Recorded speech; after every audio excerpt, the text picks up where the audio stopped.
year for the Michael Cera heads.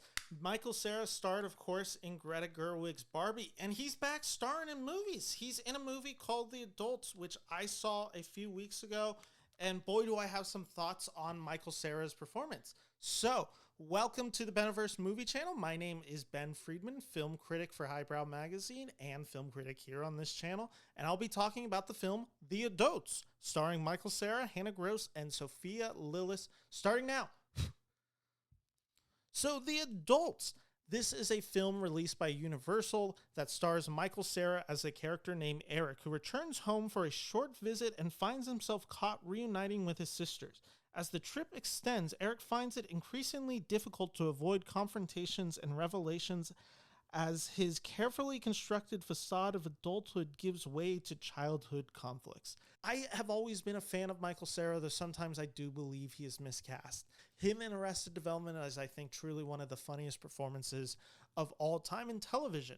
So I was excited to hear him starring in a film like The Adults. Now, my issue with going into The Adults was, what energy is Cera going to bring? And the issue that The Adults has is that I think Michael Cera is completely miscast as the lead role in this film. He is far too childlike looking to play a 35-year-old man. Even if that is even near his age, he just doesn't pull it off. That boyish charm that he brings to roles just doesn't allow him to feel older. He's an actor that reads young. And thus, some of the life experiences that he talks about in this film, some of the things that he's going through, it feels far more like somebody explaining what it's like to live that life rather than actually living that life. Thus, I just think this is a role that Michael Cera maybe one day could have played, but at this moment is just far too young. And I think he's far too closed off as an actor that I didn't buy the chemistry that he had with Hannah Gross and Sophia Lillis' characters, who play his sisters Rachel and Maggie, respectively.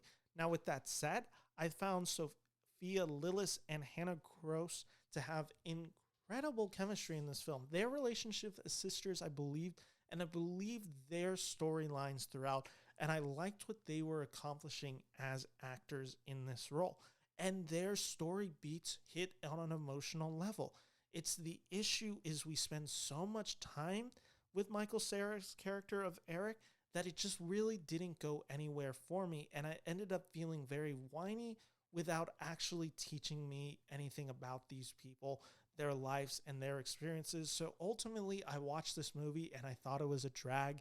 At an hour and a half, it felt like 2 hours, and I just, by the end, didn't care about anyone or anything on screen, despite some really good performances from Hannah Gross and specifically Sophia Lillis, who's been having a great year this year, starring in films such as Asteroid City and Dungeons & Dragons. She's an actress to look out for, but besides that, there's not much else for me to recommend from The Adults. I'm giving it 1 out of 5 stars here on the Beniverse Movie Channel. Thank you all so much for watching. If you like this channel, please subscribe. It helps me out so much. And if you like what I'm doing here, in the month of September, I'm kickstarting a Martin Scorsese series where every week guests will join me to talk the one and only Martin Scorsese. Thank you all for watching. Take care and bye-bye.